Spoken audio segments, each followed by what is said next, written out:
Elles sont nombreuses les personnes qui souffrent de troubles du sommeil, comme on dit. Cela va en général de certaines petites tracasseries, comme des difficultés d'endormissement, quelques réveils nocturnes, mais avec la possibilité de se rendormir.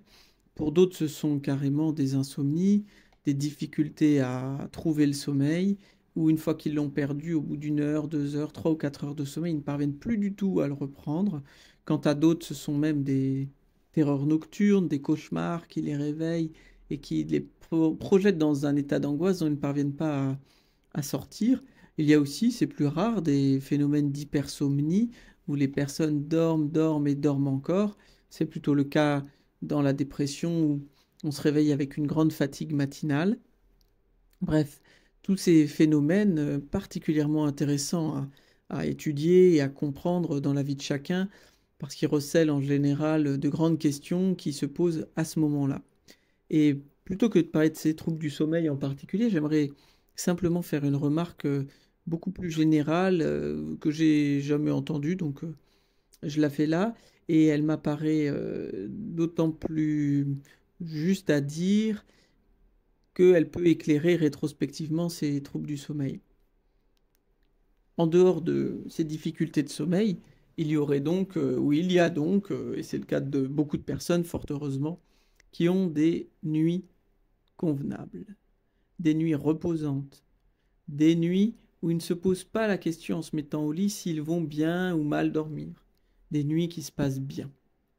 On s'endort facilement, on récupère bien, et le matin on se lève avec entrain et l'impression d'avoir rechargé les batteries.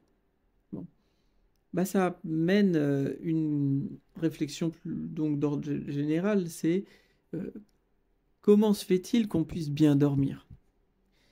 Par quels moyens psychiques parvient-on à bien dormir? Puisque on remarque assez aisément que les personnes qui ont des difficultés de sommeil sont, sont tracassées, ont des problèmes, ont des questions qu'ils n'arrivent pas à résoudre.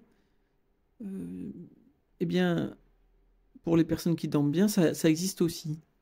Ils peuvent tout à fait avoir des ennuis, des tracasseries. Mais à partir de quand ça les réveille? Puisque là, ça ne les réveille pas. Le miracle, et c'est de ça dont je voudrais finalement parler, le miracle de dormir. Réussir à dormir alors que l'on peut avoir des tracasseries.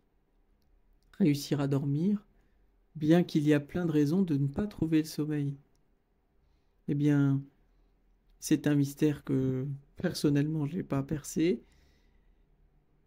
C'est une sorte de bonté que chacun se fait à soi-même, de se dire, bon, les soucis vont rester un petit peu en dehors de cette nuit-là, et je vais dormir tranquillement.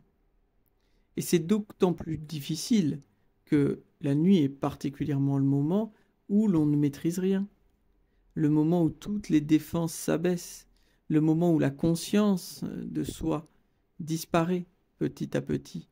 Elle fond et vient un territoire beaucoup plus animé par des forces inconscientes dont les rêves sont les productions manifestes et latentes évidemment.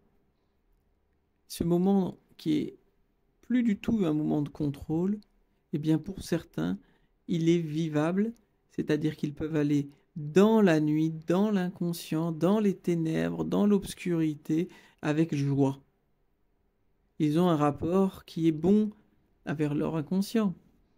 Alors qu'il y a des tracasseries ordinaires, mais l'inconscient leur offre une période de repos. Eh bien ça, c'est une grande générosité. J'ignore comment ça se fait qu'il y a des inconscients qui soient plus ou moins généreux, plus ou moins tyranniques. Ça dépend évidemment de chacun et de son histoire. Et les troubles dits du sommeil donc éclairent aussi le lien que l'on a avec son inconscient, avec les éléments qui le composent, et de voir en définitive si cet inconscient nous veut du bien et si aussi on lui veut du bien. Et là, il y a une part active, tout à fait accessible à la pensée et qui peut être travaillée évidemment dans le cadre d'une analyse. qui se prête parfaitement à ce genre de problème. Donc à votre inconscient, tous ceux qui ont des problèmes de sommeil, vous pouvez lui dire, s'il te plaît, laisse-moi avoir une bonne nuit, permets-moi d'avoir une nuit qui me soit bonne, et je te le rendrai bien le jour suivant. Voilà.